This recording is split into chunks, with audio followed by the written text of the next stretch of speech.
più di 10 giorni fa abbiamo dato l'ultimo saluto a Francesco Antola. A soli 68 anni Francesco Antola è andato avanti, come diciamo noi alpini. È andato avanti dopo aver combattuto con coraggio e determinazione per un paio d'anni contro una incontrollabile malattia. La sua scomparsa ci ha certamente lasciato un vuoto nel nostro gruppo, ma tuttavia abbiamo potuto ancora su questo numero pubblicare il suo ultimo lavoro che ci aveva fatto, un lavoro, un suo contributo che dimostra quel suo attaccamento che aveva verso Sori, verso il suo paese, la sua gente. Ci ha lasciato un ricordo che più ancora per noi che Sori non lo frequentiamo, ma per gli abitanti di Sori certamente è una testimonianza di quel suo amore che aveva per il territorio e per la sua gente. Copia del libro, così seguo l'indice. Scusa, se no poi rischio di dimenticare qualcuno.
ha dato luogo alla nostra eccellente farinata, non è la cosa più bella, farinata e panissa, ma veramente la fenga de Segia è eccezionale quasi in qualunque modo si faccia. Davide invece Piovani ci parla della focaccia e a lei mancami, gli piacciono tutti e cito solo quello che dice in fondo: è una di quelle cose, la focaccia, che danno dipendenza da cosa chiese nei ricordi di Adolfo Bozzo, una vita dedicata al parquet. Ora uno quando legge il parquet è interessantissimo perché il parquet è più antico di quanto io mi potessi immaginare, perché aveva questa funzione di isolare la gente da umidità, per esempio, e probabilmente potrebbe derivare il nome da piccolo parco, perché l'uso dei legni ricordava un po' i parchi di questi legni pregiati per fare il parquet, i parchi delle ville signorili. È interessante questo racconto, è un racconto che ha fatto un po' a flash, diciamo quello che congiunge i vari episodi che vengono raccontati alla cronologia. Succede questo, succede quello, succede quell'altro, questi diventano sempre più specialisti, si danno da fare, acquisiscono commesse e così via. E la cosa che è interessante è che, è il commento che si legge, il lavoro era fatto senza guardare l'orologio, mentre anche io quando ero figlio basta, se ne andiamo. Allora no, allora il lavoro era importante, era una cosa che veniva fatta e senza guardare giustamente la storia curiosa di Linda Abaica. Il titolo è Guardiana di pietra dell'oratorio di Santa Chiara a Goliaspolo. Allora intanto c'è una poesia di Pietro Bozzo che racconta qualcosa di questa signora, perché dice: in cima alla facciata dell'ottoio c'è proprio un tumeso su tautetu che la maschera de pria indifferente e valida dell'inda abaica. Questa linda abaica, i vegi Ivan che appunta i morti, eccetera. Qui c'è questa situazione. Ma chi è questa linda abaica? Bene, l'autrice scopre che questa signora era niente meno che la zia di sua nonna. Quindi ha un aspetto. Ma allora cerchiamo di capire un pochettino perché abaica. Ora, senese che è citato nell'articolo, una pianta che si chiama ubaico, è la viola ciocca, questa pianta che solitamente si tiene per adornare, e quindi lei suppone che questa baica, anche se c'è un cambiamento di genere, non sempre il cambiamento di genere collega i due nomi, cioè non li accomuna, però lei collega questo, cioè potrebbe essere che questo soprannome abaica venga fatta, gli sia stato dato proprio derivando da questa pianta, la viola ciocca, e dice che quel volto messo lì ha queste funzioni, ve la dico perché mi piace dire le parole che non so, apotropaica.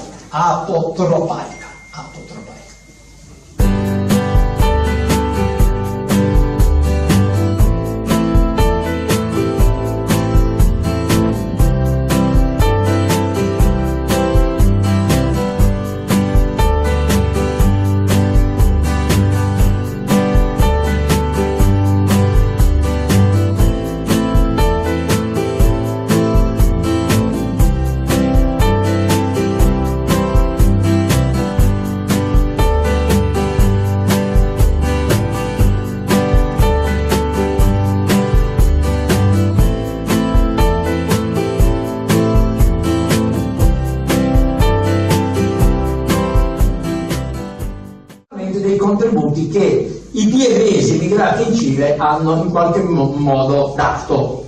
In realtà è stato riuscito a trovare un documento del 1913 che è un bilancio delle spese fatte per statua, altare Santa Croce, festa Nostra Signora della Guardia il 31 agosto del 1913. Questo bilancio è redatto in maniera piuttosto bene e, come lui sottolinea, in una grafia leggibile, e quindi ha potuto individuare ed evidenziare subito i vari contributi con cui hanno contribuito a queste feste, a queste opere, i pievesi emigrati in Cile. E quindi abbiamo anche questo contributo. Qua si parla sempre di tantissime persone, e il contributo che sto citando è quello di Sonia Crovetto, la dolce, era di nuovo un altro posto in cui si ritrova questo periodo, in quel periodo di più o meno Gai Volete che si andava anch'io, e quindi molte delle cose che trovo qua è interessante anche perché poi certo, non l'ho detto, ma per tutti solitamente c'è un apparato iconografico interessante, ci sono delle belle fotografie, si possono vedere, io anzi le ho guardate, leggendo, effettivamente mi sono soffermato perché le fotografie hanno anche questa funzione, diciamo, di completamento del contesto, e quindi si può vedere anche varie fotografie e vedere queste cose in senese. Va bene. Ma neanche noi, Sayema sono i cornetti, chi faria quelli? Anche la Ferriu. Ho capito. Va bene, ho detto una parola cilesenese. No, quelli biondi non si chiamano. È un argomento che a me piace, interessa moltissimo, perché a me interessa la toponomastica, mi interessa le lapidi, nelle lapidi ci sono molte cose, tra l'altro, lo dico così come nota a piedi pagina, adesso come compagna stiamo pensando intanto di ristrutturare le nostre lapidi che abbiamo preso, sono 10-12 lapidi che abbiamo preso in città, ce n'è una anche a piede sotto dal semaforo, c'è una lapide che l'ha messa la compagna, e quella lì poi ve la vedo giusto Mauro, quindi quella dell'anno santo, non mi ricordo. Poeta norvegese. Che scriveva in genovese. Piazza D'Amato. C'è questa lapide e quindi noi stiamo facendo un progetto di restauro delle nostre lapidi e pensavamo di restaurare anche qualche altra lapide illeggibile. Per esempio le inferriate che ci sono sopra il ponte monumentale, sopra il ponte di Carignano, c'è una lapide che spiega che è stata una donazione, eccetera. Sono illeggibili.